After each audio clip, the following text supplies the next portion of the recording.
ஐயனார் துணை இன்றைக்கான எபிசோடில் வந்து கார்த்திகாவோட அம்மா போலீஸை கூட்டிகிட்டு வந்து ரொம்பவே பிரச்சனை பண்ணிகிட்டு இருக்காங்க. இந்த வீட்டை கேஸ் போயிட்டுருக்கு, அதனால் இந்த வீட்டில் வந்து எதுவும் நீங்கள் செய்யக்கூடாது அப்படின்னு சொல்லி ரொம்பவே திட்டிகிட்டு இருக்காங்க. அப்போ வந்து சேரணும் இல்லை முடியாதுன்னு சொல்லவும் போலீஸும் இல்லைப்பா அதெல்லாம் முடியாது, நீங்கள் கண்டிப்பாக இங்கேருந்து கிளம்பியே ஆகணும், 10 நிமிஷத்தில் கிளம்பிடணும் அப்படின்னு சொல்லவும் எல்லோரும் வந்து சரி அப்படின்னு சொல்லிட்டு எல்லாரோட திங்ஸை வந்து எடுத்துக்கிறாங்க. எடுத்துகிட்டு வெளியே வரவும் போலீஸ் வந்து வீட்டை வந்து பூட்டி சீல் வைக்கிறாங்க. வேறு வழி இல்லாமல் வராங்க. நடேசன் அங்கேயே ரொம்பவே அழுதுறாங்க. நான் எவ்வளோ வருஷமாக இந்த வீட்டில் இருக்கேன், இந்த மாதிரி பண்ணிட்டீங்களே அப்படின்னு சொல்லிட்டு கார்த்திகா அம்மா மேலே எல்லாம் மண்ணை வருது, நீங்கள் நல்லாவே இருக்க மாட்டீங்க அப்படின்லாம் சொல்லி திட்டிட்டு வெளியே வராங்க.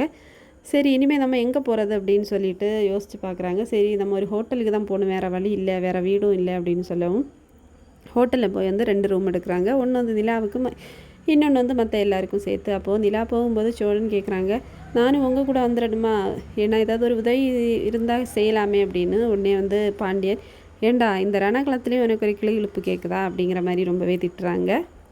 அதுக்கப்புறமா எல்லாருமே அந்த ரூமில் இருக்காங்க. அப்போது நடேசன் மட்டும் ரொம்பவே புலம்பி இருக்காங்க. ஐயோ இப்படி ஆயிடுச்சே, நம்ம வீடு போயிடுச்சு அப்படிங்கிற மாதிரி. அப்போ வந்து சோழன் சொல்கிறாங்க, உருப்படியாக அந்த பத்திரத்தை கையில் வச்சுக்க உங்களுக்கு வந்து துப்பில்லை, இப்போ வந்து புலம்பிகிட்டு இருக்குது, எங்கள் உயிரை வாங்குறீங்களே, பேசாமல் படுத்து தூங்குங்க அப்படின்னு சொல்லிட்டு நடேசனை திட்டுறாங்க. இதோட இன்றைக்கான எபிசோட் முடிச்சிருக்காங்க. தேங்க்ஸ் ஃபார் வாட்சிங்.